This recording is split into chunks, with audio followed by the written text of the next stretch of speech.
देखिए इसमें self pollination क्या होता है, तो सेल्फ पॉलिनेशन में होता है कि if the pollen lands on the stigma of the same flower और another flower of the same plant is called self pollination. अगर आप में एग्जाम में प्रश्न पूछा जाए आपसे कि स्वपरागन क्या, तो आप याद रखिएगा यहाँ पे सेम प्लांट में क्या होगा। जैसे ये एक प्लांट है, ठीक है, ये एक प्लांट है, ठीक है, तो यहाँ पे जो पॉलन होगा, पॉलन यानी परागकण जो होगा वो एंथर से इसी प्लांट में दूसरा फूल है, ठीक है, या दूसरा फूल है, तो यहाँ पे क्या होगा, एंथर क्या होगा, एंथर टू स्टिग्मा, पॉलिन का ट्रांसफर होगा सेम प्लांट में, ठीक है, सेम प्लांट में, तो इसको हम कहते हैं सेल्फ पॉलिनेशन, ठीक है।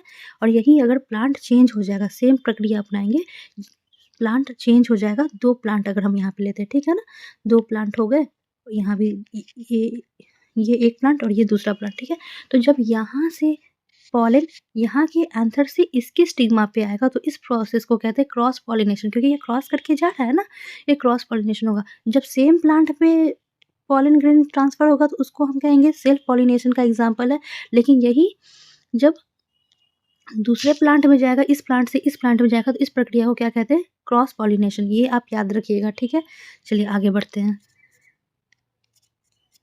देखिए परपरागन वही जो भी हम लोगों ने समझाया, cross pollination, when the pollen of a flower lands on the stigma of a flower of a different plant of the same kind, it is called cross pollination. Next point है the process of fusion of male and female gametes is called fertilisation. Fertilisation क्या होगा, जब fusion होगा किसका, mail और female gametes का, यानी यहाँ पे मेल गैमेट्स है और यहाँ पे फीमेल गैमेट्स है, जब ये फ्यूज करेगा, ठीक है, तब किसका निर्माण होगा, जाइगोट यानी इम्ब्रायो का निर्माण होगा, भ्रूण का निर्माण होगा, ठीक है।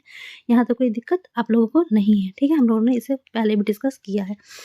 अगला पॉइंट है the zygote develops into an embryo. बहुत इंपॉर्टेंट है ये, यहाँ से प्रश्न पूछा गया है कि जाइगोट किस में बदल जाता है, तो ये इम्ब्रायो में बदल जाता है, जो अभी हम लोगों ने डिस्कस किया है। निषेचन के पश्चात फल में विकसित होता है। फर्टिलाइजेशन जब हो जाता है प्लांट में, तो उसमें क्या फल किस में रूपांतरित होता है, तो यह अंडाशय में रूपांतरित होता है, ठीक है। अगला है बीज विकसित होता है। बीज विकसित होता है बीजांड से। बीज किससे विकसित होता है, बीजांड से। अब देखिए कि पॉलिनेशन में क्या होता है ना, कि मीडियम की भी आवश्यकता होती है, मीडियम के थ्रू भी पॉलिनेशन की प्रक्रिया होती है। कैसे, जैसे एयर के माध्यम से भी क्या होता है कि एक प्लांट के बीज दूसरे प्लांट में ट्रांसफर हो जाते हैं या कहीं कहीं एकत्रित हो जाते हैं, जिससे नए पौधे का विकास होता है, ठीक है। जैसे एग्जाम्पल है हवा के साथ उड़ जाने वाले बीज, तो हवा के साथ उड़ने वाले बीज क्या है, सहजन, जिसको हम लोग ड्रम स्टिक भी बोलते हैं, ठीक है। इसके बाद होगी मैपिल, ये जिसको हम लोग दुई फल भी बोलते हैं। घास के हल्के बीज जो होते हैं वह भी क्या होते हैं कि एयर के थ्रू ट्रांसफ़र हो जाते हैं। उसके बाद मदार है, सूरजमुखी के रोमयुक्त फूल फल है, ठीक है। देखिए आप लोगों को जो याद हो रहा है आप उसको याद कर लीजिए, सहजन याद कर लीजिए, सूरजमुखी याद कर लीजिए, मैपल याद कर लीजिए। जितना याद हो रहा है इसको ज़्यादा पैनिक मत होइए, ठीक है ना। बस हल्के-हल्के पढ़ के आप आगे बढ़िए इसमें। देखिए जल द्वारा प्रकीर्णित बीज, जल के माध्यम से बीज कैसे ट्रांसफ़र होता है, ठीक है ना। तो ये किसमें होता है, ये नारियल में होता है, इसको याद रखिएगा। अगला है जंतुओं द्वारा प्रकीर्णित बीज, ठीक है ना। एनिमल्स के थ्रू कैसे बीज ट्रांसफर होता है एक प्लेस से दूसरे प्लेस में। देखिए ये क्या है कि जैसे कटकी या कांटेदार बीज जो होते हैं, कंटकी बीज में हुक जैसी संरचना होती है, जिससे जिससे बीज जंतुओं के शरीर से चिपक जाते हैं और दूरस्थ स्थानों तक ले जाते हैं। आपने सीटेट में पढ़ा ही होगा इसे, ठीक है ना। तो देखिए इसमें क्या होता है ना कि जब जंतु जाते हैं कहीं भी चरने हेतु, तो उसमें क्या होता है कि जो कांटेदार बीज होते हैं वो उसकी बॉडी पे चिपक जाते हैं, और फिर वही जब जानवर किसी और जगह बैठते हैं तो वह बीज वहाँ गिर जाते हैं, तो नए पौधे का विकास हो जाता है, ठीक है ना। तो ये एक एग्जाम्पल हो गया पॉलिनेशन का। आगे बढ़ते हैं। देखिए जंतु द्वारा प्रकीर्णित बीज की एग्जाम्पल यहाँ पे दिया हुआ है जैंथियम, आप याद रखिएगा, ठीक है ना। कोई याद हो चाहे ना हो, आप जैंथियम याद कर लीजिएगा और यूरेना एक बार देख लीजिएगा, ठीक है। आगे है कुछ पौधों के फल झटके के साथ फट जाते हैं, ठीक है ना, जिससे उनके अंदर स्थित बीज प्रकीर्णित हो जाते हैं। जैसे कि अचानक झटके से फल फटेंगे तो उनके बीज क्या होंगे, दूर-दूर तक स्कैटर्ड हो जाएँगे, मतलब बिखर जाएँगे। जिससे इसका एग्ज़ाम्पल एरंड, ठीक है ना, कैस्टर जिसको बोलते हैं, और दूसरा है बाल्सम, इसका अच्छा उदाहरण है। अगला पॉइंट है reproductive part of a plant. तो प्लांट का रिप्रोडक्टिव पार्ट क्या होता है, इंपॉर्टेंट प्रश्न है। फ्लावर होता है। फ्लावर का रिप्रोडक्टिव पार्ट मेनली कौन होता है, सॉरी प्लांट का होता है, वो फ्लावर होता है। अगला है fertilised egg is called zygote. Zygote develop into an embryo, अभी हम लोगों ने पढ़ा है ना। ये जो फर्टिलाइज्ड एग होता है उसको हम लोग जाइगोट कहते हैं, और यही जाइगोट भ्रूण में विकसित होता है, नए पौधे में विकसित होता है। फल क्या है, फल होता है परिपक्व अंडाशय, ठीक है ना। अंडाशय से ही तो फल का निर्माण होता है, तो फल क्या है, एक परिपक्व अंडाशय। और इससे पहले की क्लास में हम लोगों ने पढ़ा था कि ट्रू फ्रूट्स और फॉल्स फ्रूट्स क्या होता है। ट्रू फ्रूट्स में क्या होता है कि जिस फल का निर्माण अंडाशय से होता है उसको हम सच्चा फल कहते हैं, और जिसका निर्माण अंडाशय के अलावा कहीं और से होता है, पौधे के अन्य भाग से होता है, उसको हम फॉल्स फ्रूट्स कहते हैं, जिसका एग्जाम्पल सेब था, काजू था, ठीक है। अब देखिए विकासशील भ्रूण किसमें होता है, तो विकासशील भ्रूण पाया जाता है बीजों में, ठीक है। चलिए बीज प्रकीर्णन के लाभ क्या है, जैसे अभी हम लोगों ने देखा ना कि एयर पॉलिनेशन, अभी वाटर पॉलिनेशन हम लोगों ने पढ़ा, फिर एनिमल पॉलिनेशन, एनिमल के थ्रू भी हम लोगों ने पॉलिनेशन पढ़ा। तो इससे क्या फ़ायदा होता है, तो इससे फ़ायदा क्या होता है कि एक ही स्थान पर पादप की अधिक संख्या की वृद्धि को कम करने के लिए, ठीक है ना।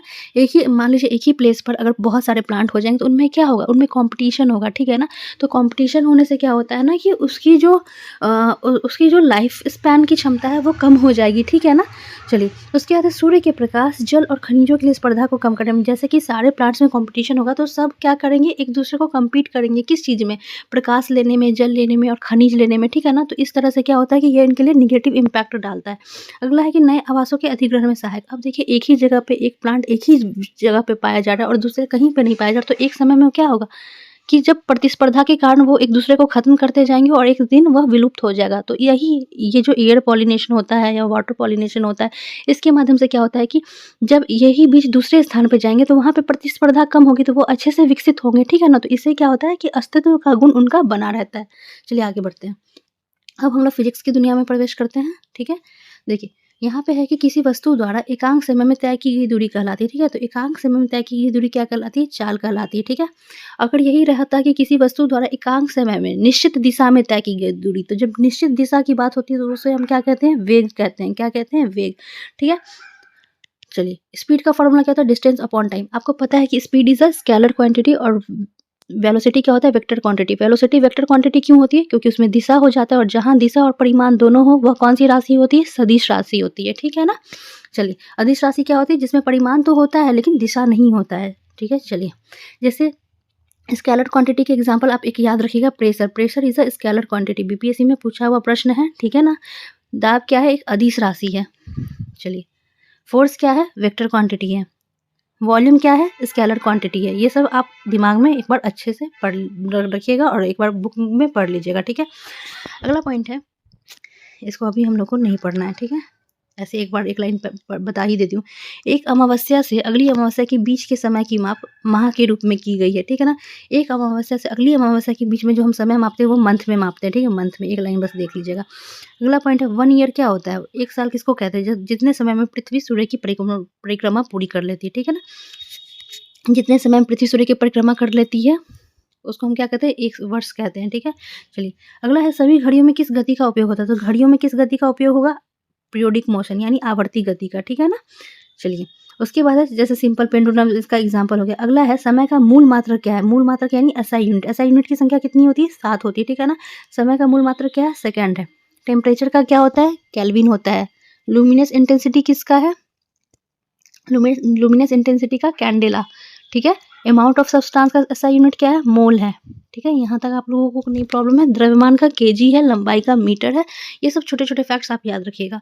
चाल का मूल मात्रक क्या है, मीटर पर सेकंड। अगर वेलोसिटी का पूछे तो इसका भी मीटर पर सेकंड, बस अंतर क्या होता है कि चाल एक अदिश राशि है, वेलोसिटी सदिश राशि है, ठीक है ना, क्योंकि उसमें दिशा होती है। अगला पॉइंट है किसी दिए गए लोलक का आवर्तकाल नियत होता है, ठीक है। याद रखिएगा किसी भी दिए गए लोलक का आवर्तकाल क्या होगा, यानी पीरियोडिक टाइम्स का क्या होगा, कांस्टेंट रहेगा, यानी बदलेगा नहीं, ठीक है ना। चलिए आगे बढ़ते हैं, फिक्स्ड रहता है। उसके बाद होता है आजकल अधिकांश घड़ियों में 1 या 2 सेलों वाला विद्युत पथ होता है जो कहलाता है क्वार्ट्ज घड़ी, ठीक है। क्वार्ट्ज घड़ी किसको बोलते हैं, जिसमें 1 या 2 बैटरी हो, ठीक है ना, सेल हो, आगे सेल वाले पथ हो। चलो धूप घड़ी कहाँ है, तो धूप घड़ी है जंतर मंतर नई दिल्ली में, ठीक है। धूप घड़ी कहाँ है, जंतर मंतर नई दिल्ली में, इसको नहीं पढ़ना है। अगला पॉइंट स्पीडोमीटर बहुत इंपॉर्टेंट है। स्पीडोमीटर क्या होता है, it records the speed directly in kilometre, ठीक है ना। स्पीड को किलोमीटर में बताता है, ठीक है ना। ओडोमीटर क्या होता है, ओडोमीटर पूछा हुआ प्रश्न है। It measures the distance moved by vehicle, ठीक है ना। व्हीकल के द्वारा कितना डिस्टेंस मूव किया गया इसको ये मेजर करता है ओडोमीटर, ठीक है। वाहन द्वारा तय की गई दूरी ओडोमीटर द्वारा मापी जाती है, अच्छे से याद रखिएगा। अगला है, ये बताने की जरूरत नहीं फिर भी चलिए पढ़ लीजिए। नियत चाल से गति करने वाली वस्तु का दूरी समय ग्राफ होता है स्ट्रेट लाइन, ठीक है ना। चलिए डिस्टेंस और टाइम ग्राफ जो होता है, डिस्टेंस हो गया और ये सॉरी ये थोड़ा गंदा हो गया, तो यहाँ से समझिए। जैसे डिस्टेंस और टाइम का जो ग्राफ होता है वो क्या होता है, स्ट्रेट होता है जब कांस्टेंट स्पीड से चल रहा हो, ठीक है ना। तो ये स्ट्रेट होता है। चलिए इसको यही बताने का प्रयास किया गया और कुछ नहीं है। चलिए इसको रटने की कोई आवश्यकता नहीं है। चलिए उसके बाद है विद्युत बल्ब के आविष्कारकर्ता क्या आप बचपन से पढ़ते आए हैं, थॉमस अल्वा एडिसन है। इसके अलावा ग्रामोफोन का भी आविष्कारक उन्हें ही माना जाता है, और चलचित्र कैमरा का भी, ठीक है, थॉमस अल्वा एडिसन को। चलिए अगला है, जब किसी तार से कोई विद्युत धारा प्रवाहित होती है तो वह तार तप्त हो जाता है, यह विद्युत धारा का तापीय प्रभाव कहलाता है, ठीक है। जब भी देखिए किसी तार से, किसी वायर से कोई विद्युत धारा, इलेक्ट्रिक करंट प्रवाहित हो रही है, फ्लो हो रही है, तो वह क्या होता है, गर्म हो जाता है, वो तार क्या हो जाता है, गर्म हो जाता है, और इसी गर्म होने की प्रक्रिया को हम क्या कहते हैं, विद्युत धारा का तापीय प्रभाव कहते हैं, ठीक है ना, heat effect of electric current, ठीक है ना। चलिए इसको रटना नहीं है, समझ मतलब इसको बस एक बार पढ़ के आगे निकल जाइए, ठीक है ना। चलिए अगला पॉइंट है, जब किसी तार से विद्युत धारा प्रवाहित होती है तो वह चुंबक की भांति व्यवहार करती है, इसे विद्युत धारा का चुंबकीय प्रभाव करते हैं। जब कोई तार मैग्नेट की तरह बिहेव करने लगे तो उसको हम क्या कहते हैं, magnetic property of electric current, ठीक है। और जब वह गर्म होने लगे, गर्म की जब प्रक्रिया होती है तो हम उसको क्या कहते हैं, heat effect of electric current. चलिए आगे बढ़ते हैं। देखिए अगला पॉइंट है, कुछ विशेष पदार्थों के बने तारों में से जब उच्च विद्युत धारा प्रवाहित होती है तो वे गर्म होने से पिघलकर टूट जाते हैं। इन पदार्थों का उपयोग विद्युत फ्यूज के निर्माण में किया जाता है, जो विद्युत परिपथों को क्षति तथा आग से बचाते हैं, ठीक है ना। देखिए जब क्या होता है कि हाई इलेक्ट्रिक करंट फ्लो होने लगता है तो तार जब गर्म होती है तो वो पिघलकर टूट जाती है, तो इसका ही प्रयोग विद्युत फ्यूज के निर्माण में किया जाता है ताकि अन्य विद्युत उपकरण नष्ट ना हो सके, ठीक है ना।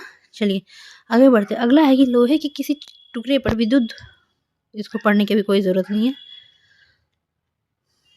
देखिए ये इम्पॉर्टेंट है कि जब भी किसी तार से विद्युत धारा प्रवाहित होती है तो उसके पास रखी चुंबकीय सुई विक्षेपित होती है। यह सर्वप्रथम किसने देखा, ठीक है ना, कि मतलब जब भी किसी वायर से इलेक्ट्रिक करंट फ्लो कर रही है तो उसके पास जो हम चुंबकीय सुई रखते हैं वो डिफ्लेक्ट करती है, तो वो डिफ्लेक्ट करती है। सबसे पहले किसने देखा था, तो ये देखा था ओस्टेड ने। किसने देखा था, ओस्टेड ने, ठीक है। चलिए इसको आप अच्छे से पढ़िएगा कि विद्युत धारा के चुंबकीय प्रभाव को सबसे पहले किसने देखा था, तो ये देखा था ओस्टेड ने। ये दोनों लाइन पढ़ लीजिएगा आप, ठीक है। चलिए उसके बाद देखिए एमसीबी का आप लोगों ने नाम सुना होगा, ठीक है ना। एमसीबी का फुल फॉर्म क्या होता है, मिनिएचर सर्किट ब्रेकर्स, अच्छे से पढ़ लीजिएगा, miniature circuit breakers MCB are increasingly being used in place of fuse. ये फ्यूज के जगह पे यूज होने लगा है अब अधिक मात्रा में, ठीक है ना। These are switches which automatically turn off when current in a circuit exceed the safe limit. जब परिपथ में सेफ लिमिट से ज़्यादा इलेक्ट्रिक करंट का फ्लो होता है तो यह क्या होता है, ये ऑटोमेटिक टर्न ऑफ हो जाता है, ठीक है ना। चलिए उसके बाद आप इसको ऑन करते हैं और फिर सर्किट अगेंस्ट कंप्लीट हो जाता है।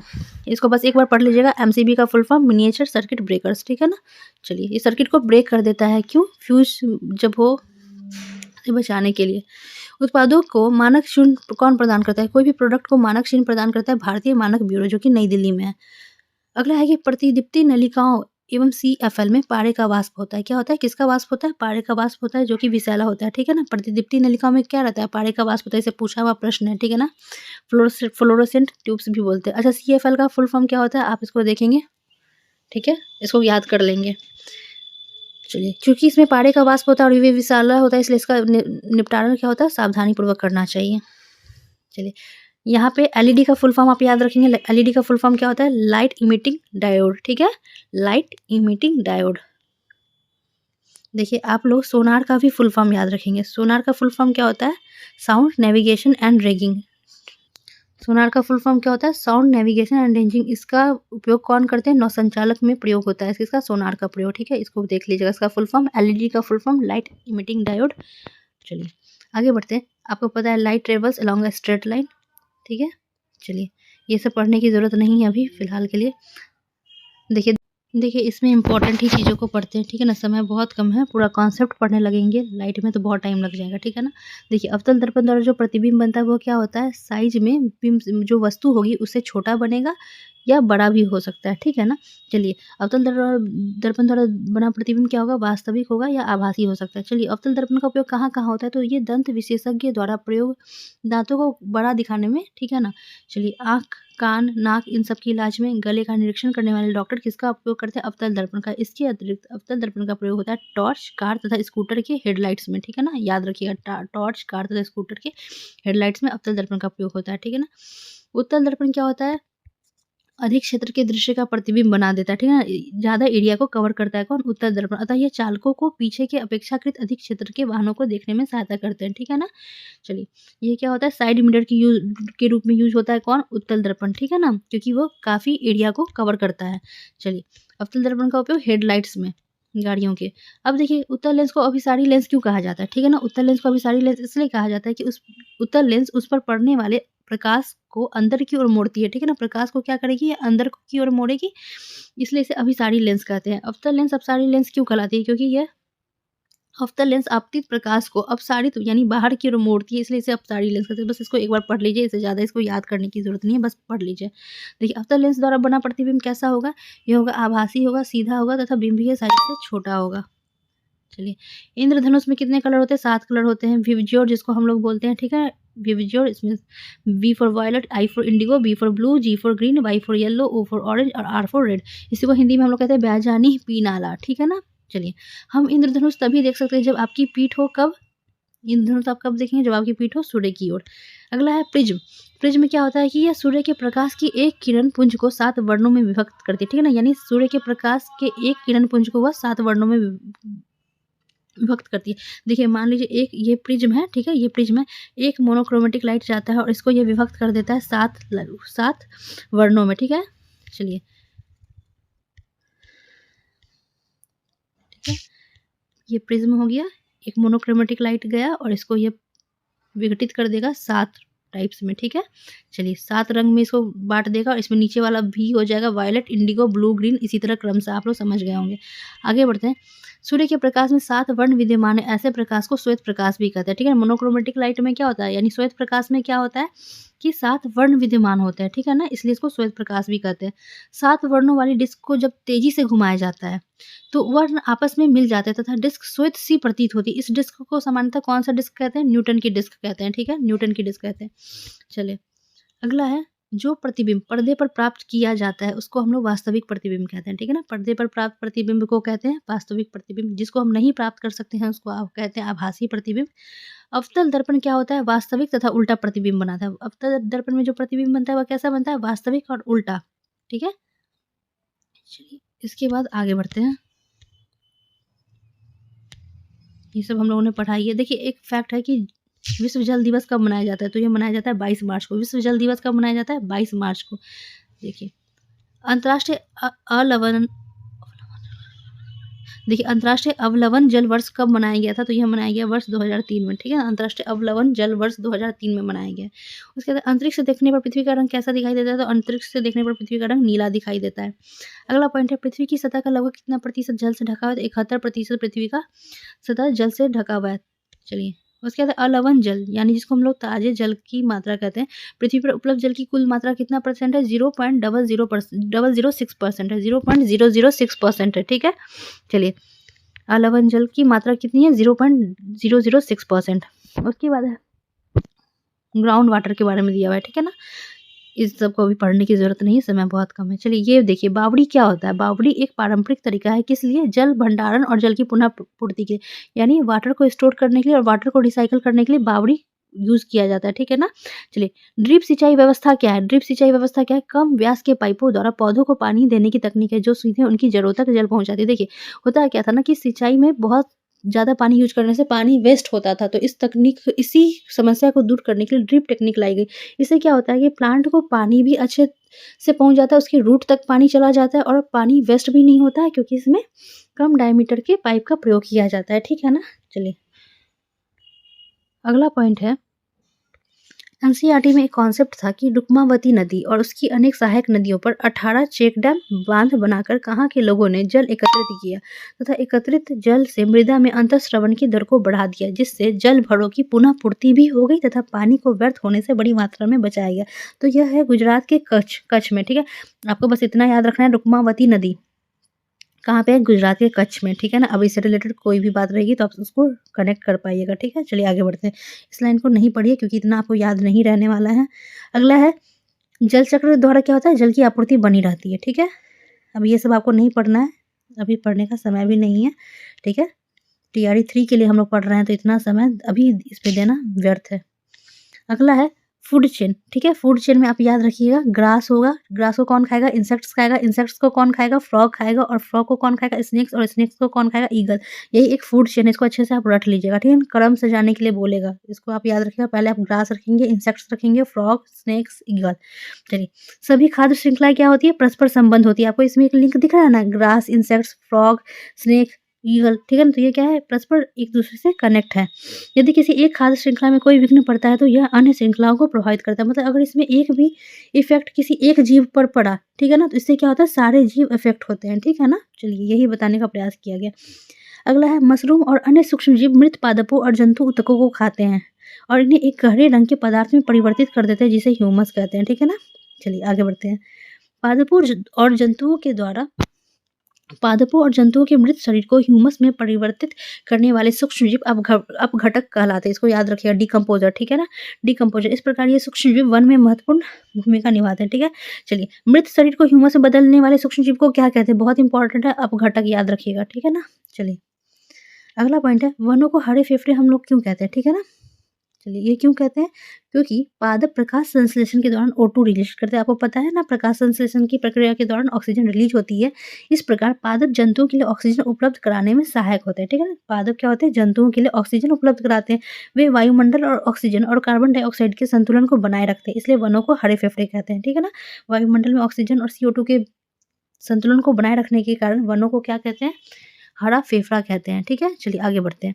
बहुत इंपॉर्टेंट टॉपिक है जीवाणु जनित रोग। जीवाणु से होने वाले, इसमें क्लास 7 में कुछ ही रोग दिए गए हैं, आगे के क्लास में इससे ज़्यादा फैक्ट्स आपको देखने को मिलेंगे, इसलिए आप अच्छे से पढ़िए।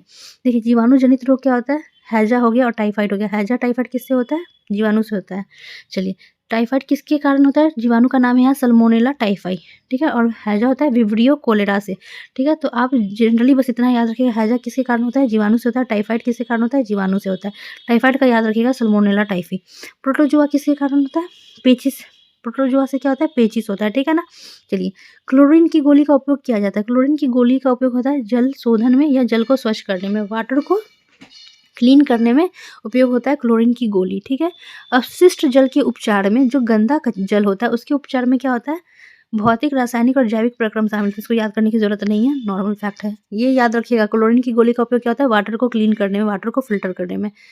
चलिए, वाहित मल संयंत्रों के चारों ओर यूकेलिप्टस के वृक्ष क्यों लगाने चाहिए, ठीक है ना? वाहित मल संयंत्र होता है, उसके चारों ओर यूकेलिप्टस के वृक्ष लगाने चाहिए। इससे क्या फायदा होता है? ये वृक्ष समस्त अतिरिक्त अपशिष्ट जल को अवशोषित कर लेते हैं, ठीक है ना? ये क्या करता है? जितना भी कचरा वाला जल रहता है उसको ये अब्जॉर्ब कर लेता है और वायुमंडल में शुद्ध जलवाष्प को निर्मुक्त करता है, ठीक है? वायुमंडल में शुद्ध जलवाष्प को निर्मुक्त कौन करता है? यूकेलिप्टस का वृक्ष। चलिए, अब आप लोगों का यहाँ तक NCERT का टर्म कंप्लीट हो गया। आगे आप लोगों को इसमें पढ़ने की कोई आवश्यकता नहीं है, आज ये कंप्लीट ही हो चुका है, ठीक है? चलिए, अब हम लोग क्लास 8 शुरू करेंगे। Thank you for watching video.